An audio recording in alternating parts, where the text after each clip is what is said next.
Hello students, welcome to my channel higher mathematic. आज हम करेंगे बर्नौलीज डिस्ट्रीब्यूशन। तो इस वीडियो में हम करेंगे इसकी डेफिनेशन, इसके example, mean, variance, moment generating function, ये सारा कुछ। ठीक है, तो डेफिनेशन देखते हैं।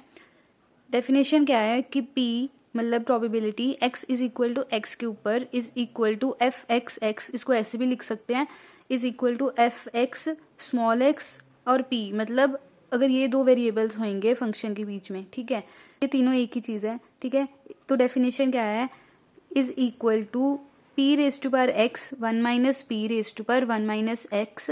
कब? इफ एक्स होगा हमारा 0 या 1। ठीक है, मतलब अगर x 0 है तो हम ये वाली लगाएंगे, अगर x 1 है तो हम ये वाला फंक्शन यूज करेंगे। ठीक है, और अगर कुछ और है 0 1 के अलावा तो हम उसकी वैल्यू डायरेक्ट 0 लिखेंगे।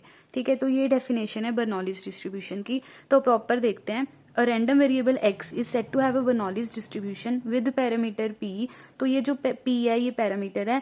If it's PMF is given by, तो ये है जो जो अभी मैंने समझाया, ये उसका क्या है, बर्नौलीज डिस्ट्रीब्यूशन की PMF। ठीक है, द पैरामीटर p सेटिस्फाइज, इसकी जो p की वैल्यू है वो 0 to 1 के बीच में होनी चाहिए। ठीक है, मतलब वो पॉजिटिव होना चाहिए लेकिन 1 से बड़ा नहीं होना चाहिए। एंड 1 माइनस p को हम लिख सकते हैं q। ठीक है, और इसको डिनोट इससे भी करते हैं कि p x is equal to x is equal to p raise to power x one minus p raise to power one minus x. और जो वो if x is equal to 0 1 वाली कंडीशन थी उसको हम ऐसे लिखेंगे, आई के पैर में 0 1, मतलब कि जो उसकी वैल्यू है एक्स की वो 0 और 1 है एक्स पे। तो अब करेंगे mean and variance of Bernoulli's distribution. ठीक है, तो सबसे पहले मीन देखते हैं। मीन को हम डिनोट करते हैं ई ऑफ एक्स के साथ। तो उसकी डेफिनेशन क्या है, E of x is equal to summation x into f x x, मतलब ये जो हमने बर्नौलीज डिस्ट्रीब्यूशन की डेफिनेशन की थी वो वाला। ठीक है, इंटू एक्स कर दिया क्योंकि ये मीन है। ठीक है, तो ये मीन का फॉर्मूला है फॉर ऑल एक्स। ठीक है, तो अब क्या करेंगे, ई ऑफ एक्स हमें पता करना है ये वाला फॉर्मूला लगा के। ठीक है, तो सबसे पहले तो हम एक चार्ट बनाएंगे x और नीचे लिखेंगे एफ एक्स एक्स। अगर x की वैल्यू 0 है और x की वैल्यू 1 है, क्योंकि बर्नौलीज डिस्ट्रीब्यूशन में स्मॉल x की वैल्यू 0 और 1 ही ले सकते हैं हम। ठीक है, तो अब क्या करेंगे, अगर x की वैल्यू 0 है, ठीक है, तो हमारे पास डेफिनेशन में क्या था, p raise to power x one minus p raise to power one minus x. अगर हम यहाँ पे x को 0 डाल दें, यहाँ पे x को 0 डाल दें, ठीक है, तो p रेज टू पावर क्या हो गया 0, तो वो क्या हो गया 1, तो 1 minus p raise to power 1 minus 0 मतलब 1 माइनस पी रह गया। और 1 माइनस पी किसके इक्वल होता है, q के। तो यहाँ पे जब x 0 था तो उसकी वैल्यू आ गई q। तो ऐसे ही अगर x 1 है तो उसकी वैल्यू आ जाएगी p। Therefore E of x हमारे पास क्या आ गया, 0 into q plus 1 into p is equal to p आ गया। तो ये वाली जो चीज़ है ये कैसे आई, हमारे पास था ना कि x into f x x, तो ये वाली है, तो ये तो एफ ऑफ एक्स की वैल्यू है। ठीक है, तो x के साथ मल्टीप्लाई करना था तो 0 इंटू क्यू। बेसिकली जो जो ये x है वो हम इस x के लिए लेते हैं।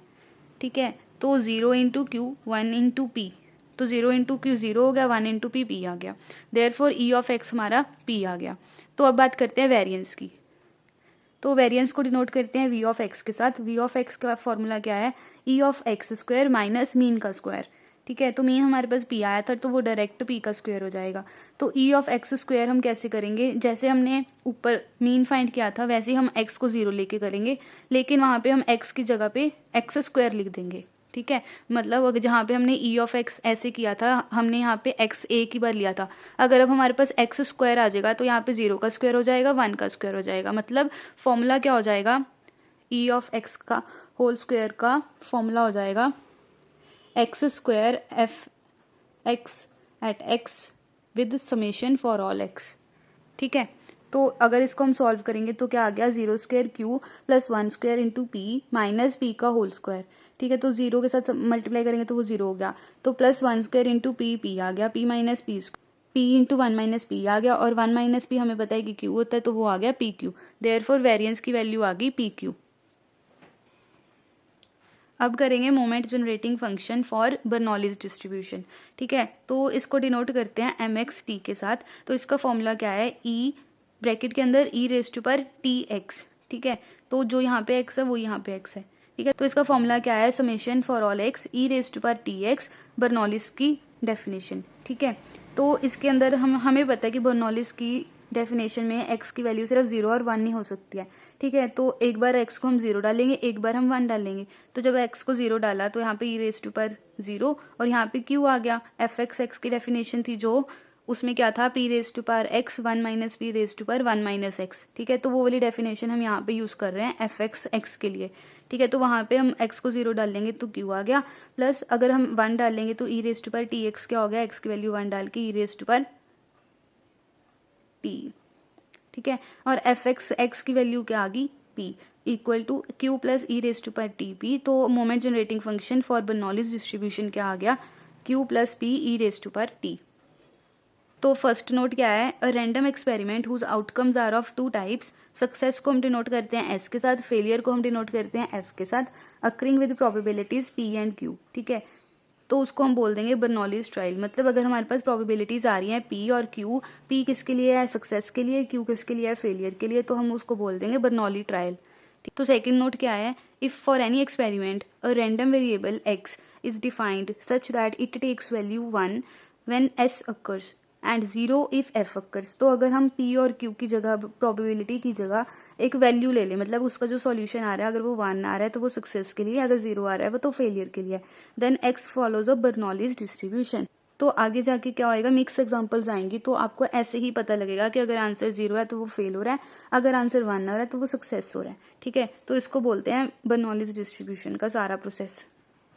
अब हम करेंगे 4 raw moments as well as central moments, किसकी, बर्नौलीज डिस्ट्रीब्यूशन की। ये बहुत ही इंपॉर्टेंट क्वेश्चन है, वो हर बार एग्जाम में आ ही जाता है। तो अब देखेंगे सबसे पहले रो मोमेंट्स, ठीक है।